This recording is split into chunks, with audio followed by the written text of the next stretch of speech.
Sir Surjewala ಅವ್ರ ಜೊತೆಗೆ ಸುರ್ಜೇವಾಲ ಅವ್ರ ಜೊತೆಗೆ ಮೊನ್ನೆಲ್ಲ ನೀವು ಮೀಟಿಂಗ್ ಮಾಡಿದ್ರೆ ಆದ್ರೆ ಸುರ್ಜೇವಾಲ ಇದೆಲ್ಲ ಸಿನಿಮಾ ಸ್ಟೈಲ್ ಅಲ್ಲಿ ನಡೀತಾ ಇದೆ, ಆ ರೀತಿಯ ಪ್ರಸ್ತಾಪನೆ ಆಗಿಲ್ಲ ಅಂತ ಹೇಳ್ತಾರೆ ಸರ್.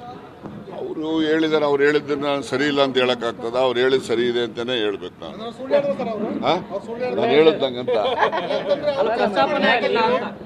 ಅಲ್ಲಪ್ಪ, ಅವ್ರು ಹೇಳಿದ ಮೇಲೆ ಅದು ಅಂತಿಮ.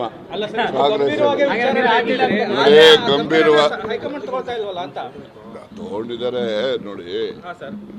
ಹೈಕಮಾಂಡ್ ತಗೊಳ್ಳೋದು, ನಾನು ತಗೊಳ್ಳೋದು, ಇನ್ನೊಬ್ರು ಹೇಳೋದು ಪ್ರಶ್ನೆ ಯಾಕೆ? ಚುನಾವಣೆಯಲ್ಲಿ ನಾವು ಗೆಲ್ತಕ್ಕಂಥದ್ದು.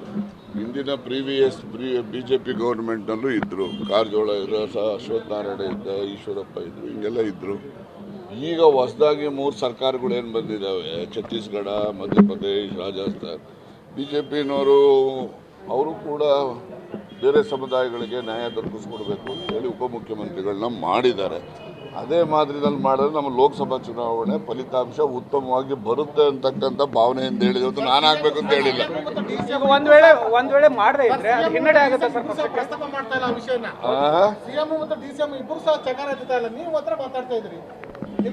ನಮಗೆ ನೋಡಿ, ನಾನು ಹೇಳ್ತೀನಿ ಕೇಳಿ. 28 ಸೀಟಲ್ಲಿ ನಾವು ಒಂದು 20 ಸೀಟಾದ್ರು ಗೆಲ್ಲದೆ ಇದ್ರೆ ನಮ್ಗೇನು ಮಾರಲ್ ರೈಟ್ ಇರ್ತದೆ ಕಂಟಿನ್ಯೂ ಆಗ್ಲಿಕ್ಕೆ? ಗೆದ್ದೆ 28 ಗೆಲ್ತೀವಿ. ಹಿನ್ನಡೆ ಆಗುತ್ತೆ ಅನ್ನೋದನ್ನ ಇನ್ನು ಸಮಯ ನೋಡ್ಬೇಕು. ಇನ್ನು ಸಮಯ ಇದೆ, ಹೇಳ್ತೀನಿ ಮನೆ.